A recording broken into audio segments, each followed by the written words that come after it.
What's going on, guys? Welcome back to the You Know Ball podcast. I am your host, Trill Bro Dude. And before we get into everything involving the Sixers rumors with James Harden, Sam and his Celtics blowing another game one at home to the Devil Magic Miami Heat, let's talk a little bit about our sponsors from Underdog Fantasy, the newest and best place to play fantasy sports and win big prizes. And if you go on Underdog today, use our promo code SLOP as always, get a $100 deposit match all throughout the playoffs. By the way, Chiodo came on last episode and he got a pick right immediately. He came on and he called a big Jamal Murray night. He called a big Austin Reeves night. So I've gotten my picks pretty right recently. I've gotten, I think, 2 of the last 3. Chiodo got his. So tonight, the Lakers and Nuggets are on. You can pick from the Lakers and Nuggets, or you can pick from the Celtics and Heat for tomorrow night. So is there anything you're feeling here? I would say lower on Salvation 0.5. There will be this place does not, God's light does not enter this realm anymore. So damnation is all you will ever feel. So if you, higher on damnation. Yeah, if Underdog does put, I would say burning in hell forever. Yeah, I'm higher on godless damnation if Underdog were to put that on there. Lower on Salvation, lower than 0.5 on Salvation. Okay. So higher on Jimmy Butler's points, lower on any of the Celtics. Well, what do we have Jaylen Brown turnovers? Because I might. Hold on. Might be a tough series for that. Hold on. Yeah.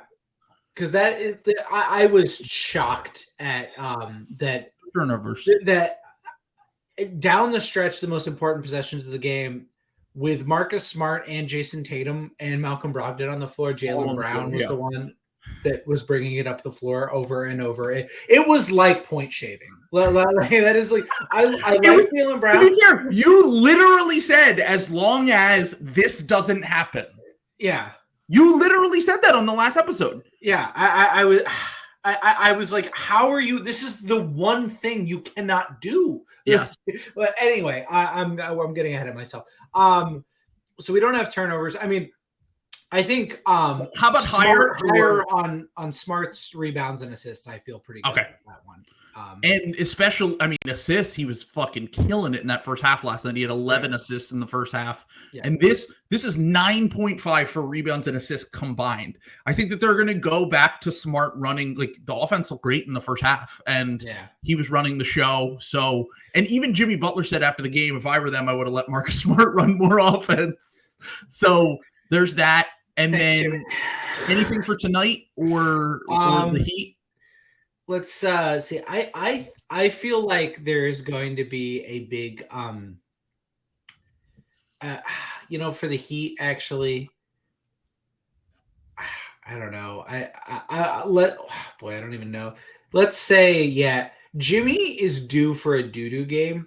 I was going to say he's been at one of like he quietly, what Jimmy does in Celtics series is he'll have like 3 dog shit games and 4 like incredible ones. Yeah. So this is kind of a coin flip about whether or not he's going to have the dog shit game. I think I like the that's pretty good. The lower than the 40 lower on the 40 points, rebounds, assists. So cool. So if you do that and you put $20 on it, you can win $60 on Underdog if you were in a pick'em state. If you're not in a pick'em state, you can also check out their drafts. Once again, $100 deposit match for using the promo code SLOP. It supports the podcast. So please check it out today if you have not already. We will talk about Heat Celtics. That's going to be in the Patreon portion of the podcast. But during this portion, we got to focus on the slop.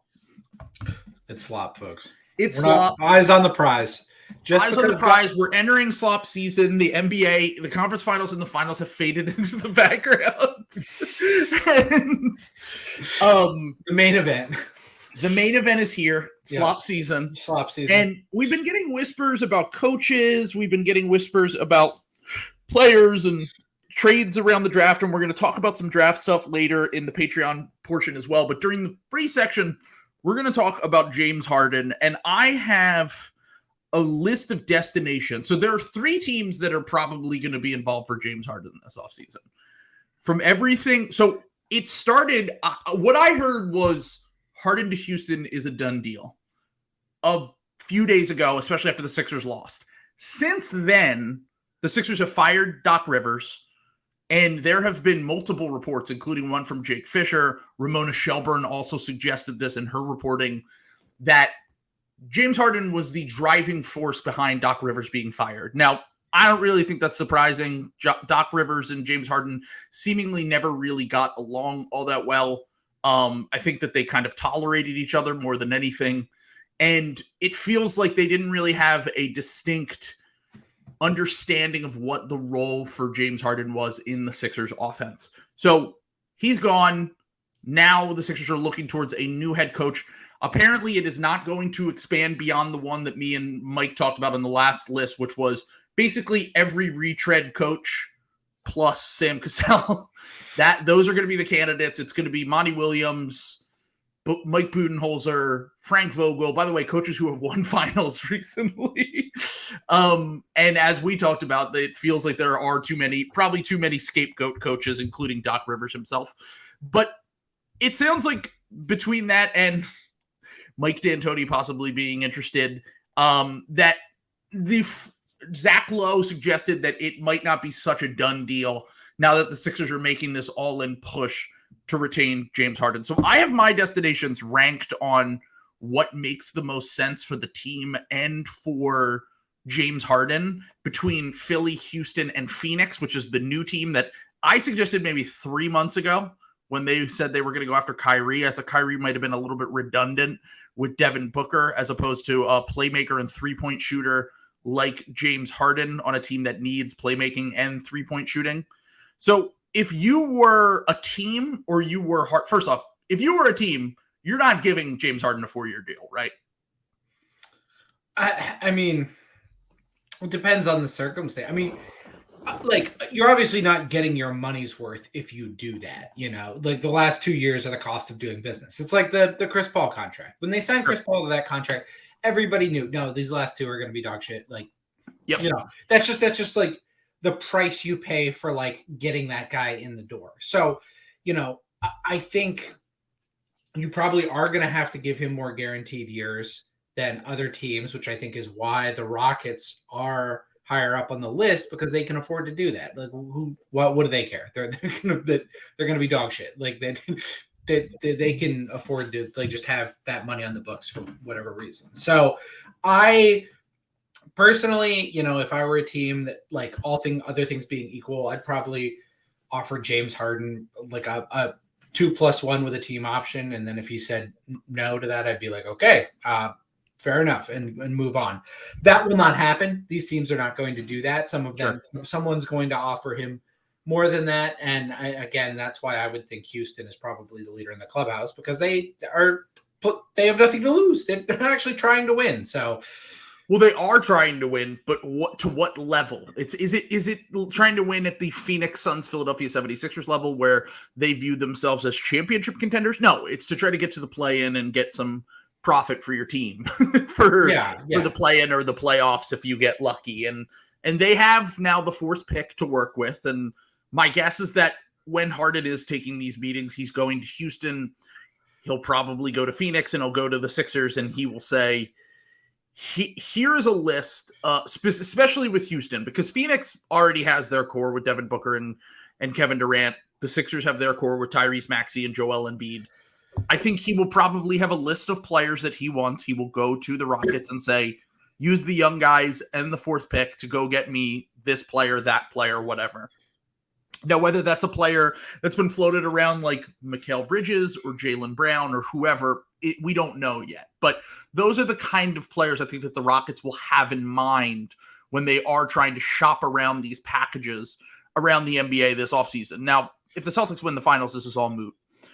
Or if they even get to the finals, it's probably moot. But the thing here that I feel like is the Sixers are the team that is probably backed into the corner the most, because Houston, like you said, they are going to suck, or they get James Harden and they're probably suck a little bit less. Yeah. Like they're probably winning 35 to 40 games if they get Harden and another star-ish level player. Plus they can retain some talent on that roster. You know, Udoka's a good coach. They're going to probably be decent. Having said that, I think that the Rockets, I actually put the Rockets second on my list because the more I thought about the Phoenix thing, the less I think it makes sense. And the more that I think that if you're building a team around Devin Booker and Kevin Durant, I don't want guys who are going to sap up a ton of on-ball possessions. I don't want guys who are going to demand that they have offense run through them. Because one of the things that Ramona Shelburne has talked about is Harden wasn't happy with his role in the Sixers offense, which if I'm the Sixers, I'm worried about that. Because if you bring him back and you want to develop Tyrese Maxey, then like, how do you counterbalance having an MVP who needs the ball? You have James Harden who wants more on-ball possessions. You could get rid of Tobias Harris and get spot-up shooters, sure, but like Tobias was already kind of doing that already. I think it's just generally alarming because it's like his role on the Sixers offense was to be the number 2 option.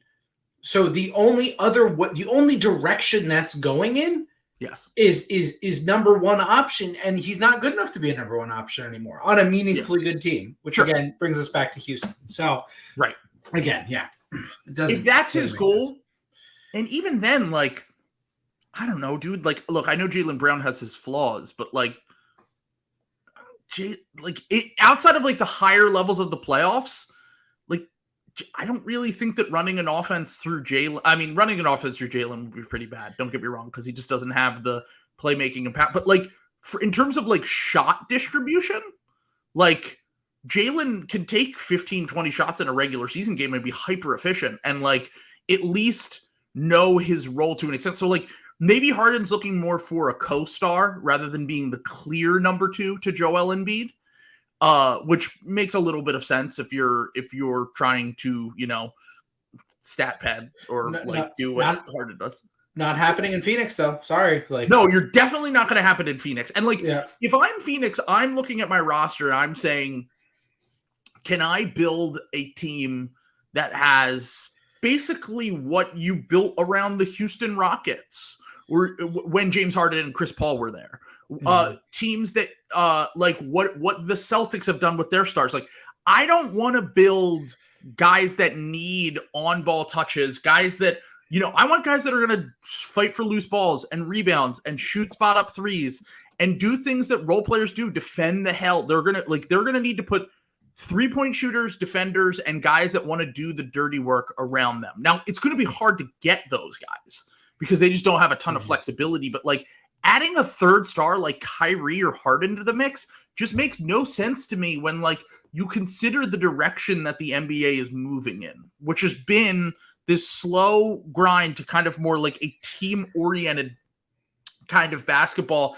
And like maybe like a current version of what like the Lakers are doing, where like they do have shot creators, but they're not guys that are going to be like, they know their role. They know that they are role players and they're going to, you know, Austin Reeves and Rui Hachimura and all those guys are going to certainly have their shot diet, but it's not going to be like they're pounding the air out of the ball. You want guys who are going to keep the ball moving. You're going to want guys who can kind of create their own offense. So Phoenix was last on my list. Philly makes the most sense for me. I know that I've been kind of out on Harden returning just because I feel like you just cannot trust him at the higher levels of the playoffs. And if he wants more offensive responsibility, that scares the shit out of me. But the Sixers are kind of in a position where they've backed themselves into a corner with Harden. And I still think their best chance at winning a title is running this back, maybe trading Tobias Harris and getting some other pieces. Like after I've had a few days to kind of get over being angry at Joel and James, like hoping that Maxey can be unlocked with a new coach, whether it's Nick Nurse or Mike D'Antoni. By the way, they need to hire an offensive coach. Both of those guys are offensive coaches. And they need to lean more into playing more kind of modern style of basketball in terms of shooting more threes and being a little bit more, you know, having more ball movement, doing things that like that make your offense a little bit harder to stop at the higher levels of the playoffs. So I think that's still the Sixers' best chance, even though I don't really fully trust Harden. And I honestly, I don't even fully trust Embiid, to be honest. But you're kind of in a position right now where, like, there have been some people who have floated out, oh, do we consider trading Joel Embiid? Now, first off, if he doesn't ask out, you should not trade the MVP, the guy who just won MVP. I know he's had his playoff struggles. I know I've been mad at him and all this shit. But, like, at the end of the day, if you want to tank, wait to tank until 25-26. Don't tank in 2024. It's going to be the worst draft we've seen since 2013. And also, like, with the parity that the league is currently going through, and this new CBA throwing a new wrinkle into everything, which is like teams are going to be making their push this offseason for, like, what the consequences of that CBA are. Because, like, the second apron rules are kind of insane to me. Like, if you basically hit that second apron, you're a team that spends a lot of fucking money, which is most contending teams, by the way, then you're going to get punished for spending that. And you can't even, like, aggregate salary in a trade. So, like, you're almost stuck with the team that you have. So, like, in this last year where we'd have a little bit more clarity and certainty of what the CBA looks like, I would rather try to run it back, maybe slightly tweak the pieces around everything, because the other factor is, like, how can you go to Joel Embiid and be like, hey, we got another co-star the fifth time? Like, you have no continuity from one of the bigger problems the Sixers have had is that they just have zero year-to-year continuity. They're trading guys all the fucking time. And, you know, replacing role players here and there is fine. The Celtics have done it. The Nuggets have done it. Like, teams that are still alive have done it. The Heat have done it. But when you're doing, okay, so Jimmy Butler's here, he's gone. Ben Simmons is here, he's gone. James Harden's here, he's gone. Like, at a certain point, you're going to lose you're just going to lose Joel. And then also, in addition to that, you're going to get to the point where you have literally zero year-to-year continuity, and all the best teams have had, like, the two or three guys. Like, every team left has had their top two guys in place for what? 5 years at least at this point? 4 years? Yeah. Like, you need to have some continuity year to year. So that's my argument for keeping Harden, even though I think that I can't trust him and that he might put a hard ceiling on a team if he's demanding a ton of on-ball shit. Yeah, I mean, it's tough. I guess, like, it kind of depends. For me, it kind of depends on, like, what, you know, like, what can you get? Like, if Harden, because, like, for example, if Harden goes to Houston, you're getting Chris Paul back. You mean Phoenix? Phoenix, sorry, yes. Yes, you're getting Chris Paul back. 38-year-old Chris Paul. True. But I almost think that's kind of a better fit for the Sixers and, like, what they're, like, trying to do. Like, I mean, Harden was able to defend in the Celtics series. And I know that, like, you know, Chris Paul's not going to, like, completely, he might get injured, but he's not going to, like, completely disappear in, like, an elimination game. Yeah. And I do think that is kind of a bad combination with Joel, who, like, gets tired, and James Harden, who shrinks in the moment. Like, yeah. I think the Sixers do need a steadier presence in their co-star, you know, but that's been the thing that I like about Jaylen Brown outside of Miami Heat series. And we'll get there in a second, is because he is that steadier co-star for Jason Tatum, who is famously up and down, and it drives me insane. Like, right. So that's like, I think that's something that the Sixers are going to need eventually. And, you know, I think ideally, you know, you want Maxey to kind of grow into that role as, like, the thing. But I think Chris Paul could kind of organize and revolutionize that offense, like, a little bit, you know, especially with the new head coach. You know, you kind of get a second coach on the floor. You know, you still get to clean up a lot of the other stuff. Also, you probably get something else back for taking back Chris Paul. So, like, the thing is, the Suns just don't they're in the position we're in. They just don't have anything to give. Like, unless Ayton gets sent to another team and then maybe we get, like, a role player or something. But, like, they're probably going to be the team that tries to get that. Yeah, maybe that's I guess that's a good point. I just I Also, think there's stuff to I will say though, Harden and Ayton kind of make sense. Yeah. No, I that's what mean, I'm saying. Ayton has terrible hands, but he at least has the threat of being a lob guy, even though he like refuses to do it. There's also like other stuff you can do, like I don't know, like I feel like Tobias Harris is going to kind of have like value a little bit this offseason, just in terms of by virtue of being a serviceable wing. He was defending his ass off in that series, and I think a lot of until people game around 7 the he league was see it. great. Yeah, he's like a serviceable defender, big wing guy. Expiring contract now. Expiring contract, is a shooting threat, and you can swap him in for any like other.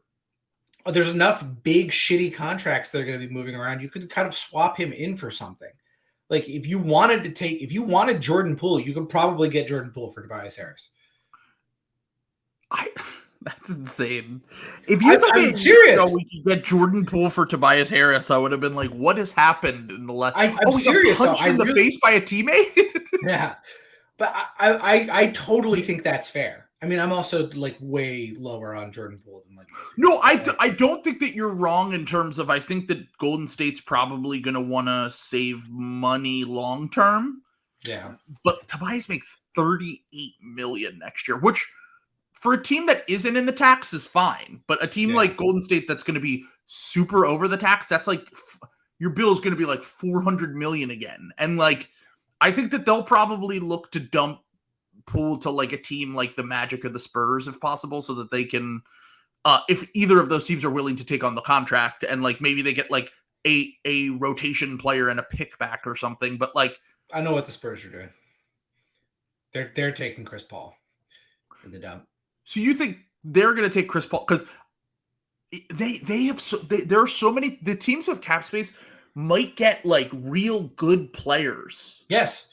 Like they might get like real good players just for taking on the money. Chris Paul, that's the perfect spot for Chris Paul too. Yeah. Like they need a point guard to kind of like organize things. He's old. There's not a lot of expectations though. Yeah. He's better Trey Jones essentially, which is who's their backup point guard. Yeah, and like you can just show Wemby how to play, kind of have his little fascist ass get in there and teach Wemby how to play basketball. Like, like that. I think Pop would love that. Pop would absolutely enable that. Like, yeah, I love, and we know the Chris Paul first year on a new team, like they would be a 5 seed. They would be a 5 seed in the West. Like I'm like not even kidding. And like on top of that, you're probably getting something, like whatever the 3-way trade is, sure. Like I don't know what that is. Is it like Chris Paul and like Davis Bertans comes home, and you get like Dallas's last first, and then they get Ayton, and you get Chris Paul and something else happen. I don't know. There's a ton of different things that you could do with these cap space teams because they're not going to overpay. Like they might overpay for a Cam Johnson or a Grant Williams, like just like a role player that they could PJ Washington maybe. But I think the smarter teams are going to be like, damn, there's a real market inefficiency here, which is the market inefficiency is teams are going to be fucked in terms of spending if they don't dump some of these. Like someone suggested, I think it was Celtics Matt suggested, like, could Jared Allen literally just be like salary dumped at some point for like a late first or like to the Pacers or something like that? What a roller coaster that would be, huh? That's what I'm saying though. It's like, because if they have to max all their guys, like they have to max Evan Mobley, not after this season, but the following season. And those new rules make it so that like having 3 max contracts actually might be incredibly difficult to field a team. Because of the new aprons. God, the players got woodshedded they so just got hard. Fucking rinsed, dude. How did they not? Grant. It's so funny that Grant Williams did like the fucking Joe Pesci Goodfellas strut into that room to be like the vice president. And now he's going to get like $8 million in the offseason. Like, because they just threw him in the fucking trunk. It's just like, I don't understand how they didn't think. Just no collective unity there at all. Like, because you have to, they're not going to, like, this is exactly what the owners want, where it's like you could go into the meeting, it's like, we would love to, but like, we literally can't. See, we literally cannot, Yep. like knowing that the second those 30 gargoyles were all together, they were like, we got to stop paying them. This sucks. We're too stupid. Power. Yeah, it's like we look too stupid because we are stupid. That sucks. That's what's so funny is that like every time there's contract negotiations, the league like has to collectively bargain on behalf of these 30 ignoramuses that like just all control like an ungodly amount of this country's wealth and are just some of the dumbest humans alive. Like just the asset. I mean, I know we're going to talk about Lombardi in a second. Didn't agree with a lot of what he said, even as a process skeptic. He was spitting when he said asset management guys are the dumbest assholes on the planet. No, I totally agree. Yeah. The asset management dudes are the downfall of probably our country. Like, not an exaggeration. Yeah, I'm gonna die in 300-degree heat at some point. Like when I'm like 80. Thank you. My grandnephews and nieces carving me up to get one more meal out of it on the tropical island of Vermont, where great. We've gone down a real Zach Lowe. I was just gonna say this is very low Zach Lowe of us, but the as I call it, the low end theory. So one last thing on this. Isaiah, I see you saying, why would the Rockets try to go all in? It doesn't match their timeline. They're young. Raphael Stone needs to save his job. And I know Rockets fans, they get mad at me when I say this. But, like, Tillman Fertitta isn't going to wait around forever. He's been saying he wants to compete. He wants to make the playoffs. They hired Ime Udoka exactly for this reason. And Stone isn't going to get – he already got a second coach. He's made some nice moves. He's also made some bad moves. And now he has to kind of accelerate the timeline because the owner's telling him what to do. Once again, we just talked about how owners are dumb assholes that don't make sense a lot. Yeah. Like, he's probably the biggest one.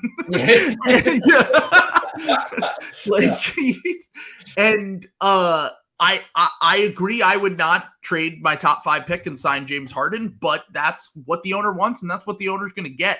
And I tried to tell Rockets fans they're probably not going to get Amen Thompson because they're going to want to do this all-in move, and I'm not saying I agree with it, but it's probably going to happen. But so, and then just to kind of end this, Joel Embiid apparently, and Daryl Morey was pretty frank in his press conference. He was pretty straight.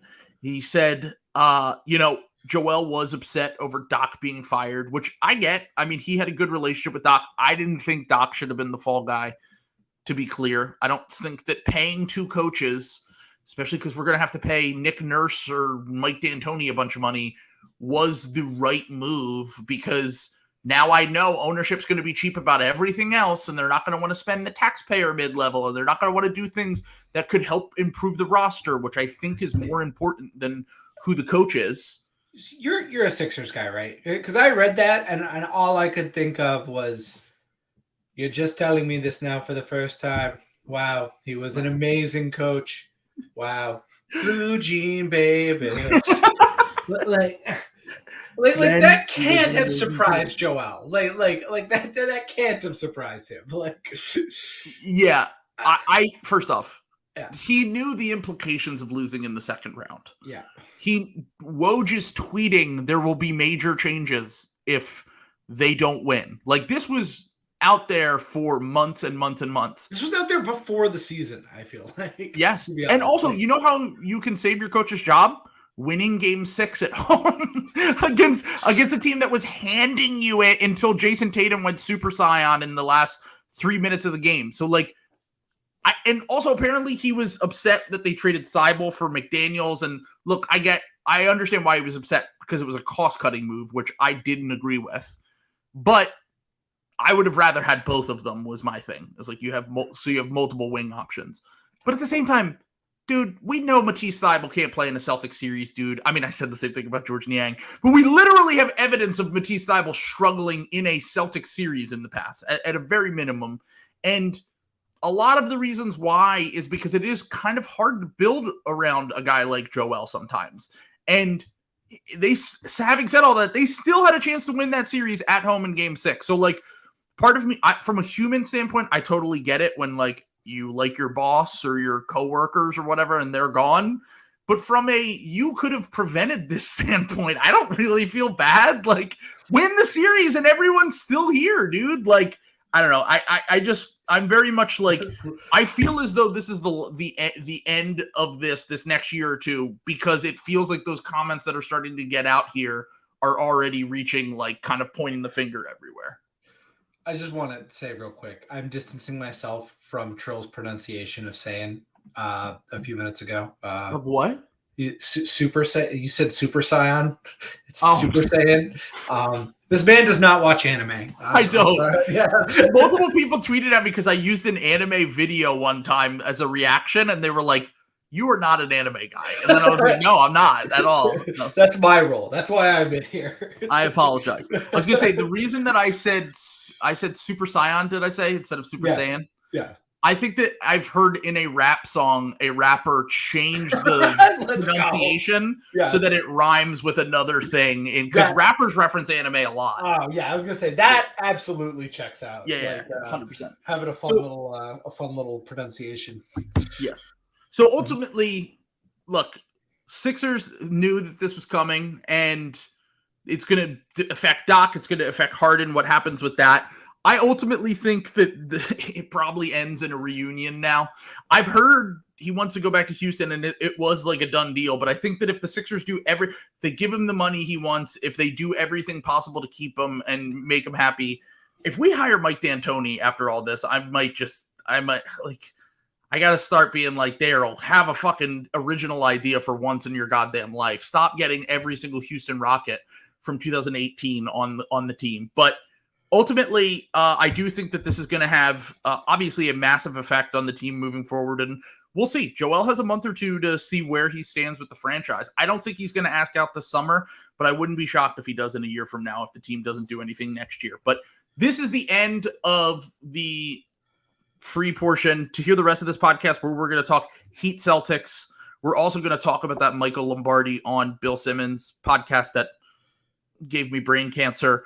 And then we're going to talk a little bit of draft trade history. So teams that have traded top picks for veteran players and what that could mean in this year's draft, as 3 teams are looking to trade their top pick. So link is in the description for that, to sign up for the You Know Ball Patreon so you can hear and watch this entire episode.